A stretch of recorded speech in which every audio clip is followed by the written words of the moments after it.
आपले माननीय पंतप्रधान आपल्याला नेहमी सुचवतात की जनसहकार्याने प्रत्येक कार्य सोपे होते। म्हणूनच या जनभागीदारीला साध्य करण्यासाठी आम्ही काही संस्थांना एकत्रित घेऊन मराठवाड्याची तहान भागवली। दररोज आपण मराठवाड्यात असलेल्या पाणी टंचाईबाबत अनेक बातम्या पाहतो। त्यावर सामान्य माणूस विचार करतो की मला या पाणी टंचाईत जगणाऱ्या जनतेला मदत करायची आहे, पण ती कशी करू?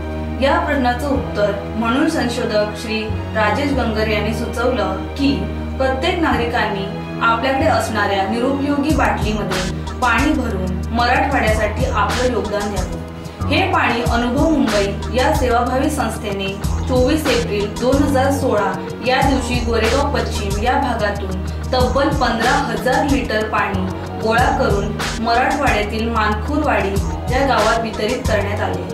अनेक वृत्तपत्रांनी जनभागीदारीची स्तुती केली।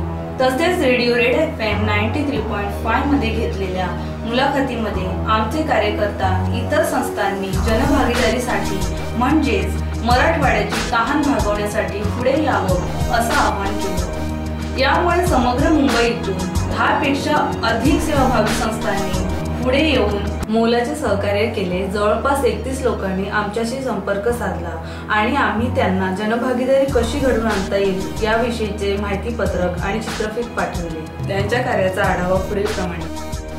आमच्या चमूमधील प्रत्येक सदस्यांनी मिळून या कार्याचा आराखडा आणि भांडवल निर्धारित केले। यासाठी पत्राद्वारे पोलिसांची परवानगी घेतली। अनेक गृहनिर्माण संस्थांच्या सूचना फलक आणि व्हॉट्सअपद्वारे यासाठी आमंत्रित केले। त्याचप्रमाणे विविध सामाजिक मंडळे आणि संस्थांच्या सूचना फलकावर जनभागीदारीसाठी पुढे येण्याचं आवाहन केलं। याबद्दल सामाजिक घोषणा सुद्धा केली। प्रत्येक विभागातून 10,000पेक्षाही जास्त व्यक्तींनी सहभाग दर्शविला। 10 विभागात जनभागीदारी घडवण्यासाठी पुढे आले, ज्यामुळे सुमारे नवीन 95,000 लोकांनी जनभागीदारी केली। ही जनभागीदारी लाखो लोकांच्या जनभागीदारीमुळे यशस्वी ठरली। प्रत्येक विभागातून पाण्याच्या बाटल्या गोळा करण्यात आल्या। लहान मुलांनी सुद्धा यामध्ये आपला सहभाग दर्शविला। वेगवेगळ्या कंटेनर्स आणि बॉटल्समधून पाणी गोळा करण्यात आले। आधुनिक महिला स्वयंसेवकांनी या कार्यात सहभाग घेतला। आमच्या स्वयंसेवकांनी एका ठिकाणी प्रत्येक विभागातून गोळा केलेले पाणी जमा करून प्लास्टिकच्या पिशव्यांमध्ये बांधून ट्रकमध्ये भरले। त्यानंतर हे पिण्याचे पाणी बीडमधील लोकांपर्यंत येऊन पोचले। तेथील गावकऱ्यांनी आमचे स्वागत केले। हे पाणी ट्रकमधून उतरविण्यासाठी स्थानिक लोकांनी आम्हास मदत केली।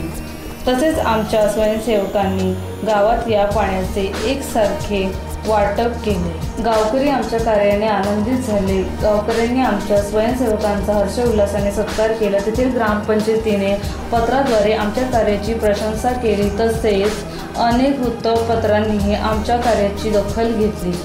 हीच आहे माणसांनी माणसांकरिता दाखवलेली माणुसकी। आपण आपल्या प्रतिक्रिया फेसबुक आणि यूट्यूबवर आम्हाला देऊ शकता।